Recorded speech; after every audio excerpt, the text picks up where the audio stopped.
Hello, grammar students. This week we're going to work with modal auxiliaries. First, we're going to refer to the question of the form of modal auxiliaries.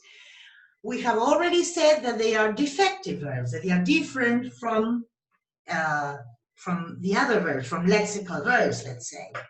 Well, first of all, we may say that they are not inflected for tense or number, and there is no to before the following verb. That is, they are followed by a bare infinitive.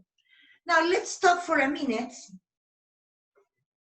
And what does this mean, no inflection for tense?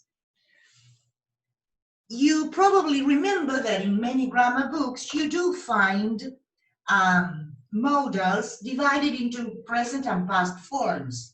And for example, you say that can is the present form of could, okay, or that might is the past form of may. Celso Murcia, in her book, she does not take this approach. She says that can is a modal auxiliary and could is a different modal auxiliary. Of course, many authors who go for this distinction between past and present forms resort to the shift within indirect speech to support their view. But in fact, we might say that the indirect speech would be the only case where there is such a strict connection between, let's say, can and could. In most cases, you would say, can you do it or could you do it? And changing basically as regards the degree of intimacy or formality rather than any question related to time preference. And I'm reading here from Celso Murcia, she says, given the fact that the present tense modals will be the only present tense verb auxiliaries in English that do not take the third person singular inflection, there are few valid syntactic reasons for maintaining the historical description and ascribing past or present tense to modals. All right? So we are following this approach. Okay. Phrasal modals. Phrasal modals are multi-word forms ending in infinitive to. To give you an example, have to, be going to. There are many names, okay, for this group, like periphrastic modals, pseudomodals, quasi-modals, and there is even a third group that we're going to talk about later. But why are phrasal modals so useful? Well, particularly because they enable users to mark tense and modality on one and the same verb. Okay, then we'll see these in our examples. Here we have modal auxiliaries and their phrasal modal counterparts. Okay, you see that you have this column with the modal auxiliaries, can and could, are related to be able to as a phrasal modal. It is interesting that in the case of modal auxiliaries, you cannot have more than one modal auxiliary in a single verb phrase. But it is possible to have a modal and a phrasal modal. In fact, okay, very frequently you could say something like, if you study hard, you will be able to pass the exam, where you would have will as a modal auxiliary and combined with the phrasal modal be able to. All right? Well, here you have the whole list. And remember, I talked about a different group, and here you have some special forms had better, had best, would rather, would prefer, would like. These are forms that are not exactly like lexical verbs, but they are different from modals and phrasal modals. As regards the meaning of modals, they are closely connected to interpersonal meaning. Do you remember the meaning meta function suggested by Halliday within his functional approach? Well, modals are directly related to interpersonal meaning. Why? Because they either show interaction with others or the speaker's attitude. So they are really, really close to this interpersonal dimension. Here, Celso Murcia summarizes uses saying that basically they are used to give a proposition a degree of probability, to express one's attitude, or to perform social functions, such as making requests, giving advice, or granting permission. When we say to give a proposition a degree of probability, it is, again, our belief in terms of that probability. So it is closely connected to attitude too. That's why you see that there are like different approaches to the study of modals. In many books you will find each modal and, let's say, a list of the possible uses of modals. For example, you would get must and obligation, and then, I don't know, deduction. But we prefer the approach of authors who basically see two kinds of modality. One, which is, broadly speaking, related to possibility, and the other, which is more connected to social functions. You will see that Quirk, Jacobs, Celso Murcia, they all talk about these two kinds of modalities, let's say. Quirk uses the word intrinsic modality and extrinsic modality. Jacobs talks about belief modality and action modality, and Celso Murcia talks about logical probability or social interaction. What do we mean by logical probability? It is what we usually call possibility, okay? The degree of certainty, which is closely related to inference and prediction.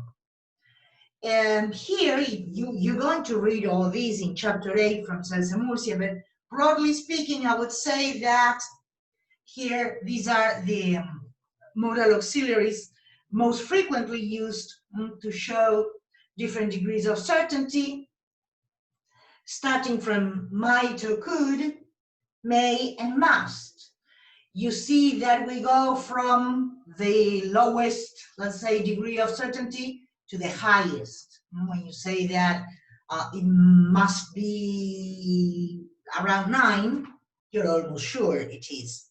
Okay? Now, well, I don't know, it might be 8, it might be 9, you have no idea really. Okay? You're not at all certain. So you have different degrees. It is interesting that for a negative inference, the most frequently used modal auxiliary is can't, all right? If when you say it must be 9, you're almost sure that's the time. And if you say it can't be 9, you're almost sure, I don't know, it's either later or earlier. We should also remember that the perfective aspect combined with modal auxiliaries turns reference into the past. That is, when you say she must be here now, she must have been there yesterday. Okay, so through the combination with the perfective aspect, we refer to past time. Well, prediction is closely related to the speaker. Again, here I wrote will as the most common modal auxiliary we use. And of course, together with be going to, with its phrasal counterpart. Then, if we think of some of the uses of modals for social interaction, we should think of requests, will, would, can, could, which, as we said before, are really, I mean, the choice of one or the other has to do with the relationship between the speaker and the hearer, the formality of the situation, the same as permission, may and can, okay? I always tell remember when I was a kid, I went to a school where we used English and I was supposed to ask, may I go to the toilet? And if somebody said, can I go to the toilet? The teacher said, you can, but you may not. In fact, I didn't know, but she was playing upon these double use of the modal auxiliaries, because can may refer to ability, but also to permission, okay? Then, well, here we have advice, must, should, and could. Okay, must for obligation, but when you use it, when you say, okay, you must do it now, maybe what you're doing is also giving strong advice if you want. We should be careful here, particularly here with must and the scope of negation. Remember when we deal with modals, we have to decide whether the not includes the notion conveyed by the modal or not. What we mean is, if you say you must study, it is an obligation. But if you must not study, it is again an obligation, okay? The obligation not to study. Whereas with a phrasal counterpart, if you have to study, it's an obligation, but if you don't have to study, this is what we usually call the lack of necessity, okay? All right, and here, look, as a sort of somehow different, we have can and could for ability or potentiality. Why? Well, because there seems to be, this seems to be a use which is not so deeply linked to social interaction. In Celso Murcia's book, you have after when dealing with the meaning of modals, you have at the end, let's say, some contrastive explanations, right? How will compares to be going to, the use, for example, of must, have to, and have got to, can, be able to, or no modal, all right? There are some interesting points here. But what we should always remember when we deal with modal auxiliaries, in my opinion, is this. I'm taking this from Jacob's book, and he talks about action modality and belief modality. And I quote here, since most modals can be used in either modality, clauses containing modals can be systematically ambiguous unless they are disambiguated by the linguistic or non-linguistic context. What does this mean? Well, imagine we found this sentence in isolation. She must be nice to them. Think of possible situations where somebody might say she must be nice to them. And try to see if you can find a situation where this ends up being, let's say, an example of action modality, and a different situation so that this is belief modality. Let's think of a situation where this is associated with possibility, and a situation where this is more connected to obligation. Okay, I'll give you my own examples. Imagine that you have, I don't know, your sister is not at all nice at home, And then one day she comes from school and she says that all her partners have decided that she would be given some kind of reward for being the nicest in the class. Wow, you are surprised. But well, she must be nice to them. Otherwise, I can't understand why she was given the award. Okay? Now, let's think of this as that case, it was connected to belief modality, okay, to my idea. I'm almost sure that she is nice at school. And the other one is imagining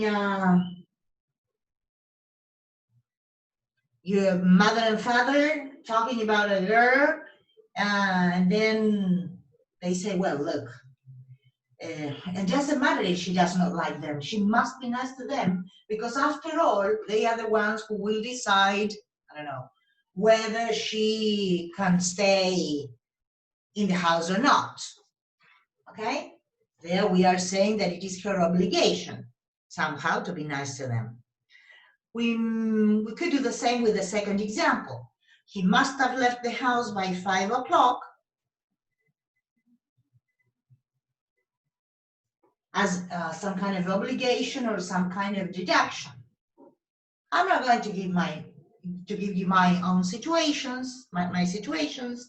I would like you to suggest a situation for each kind of modality. Okay, people, I hope you have enjoyed these, and remember you have to read the chapter from Sales and Murcia.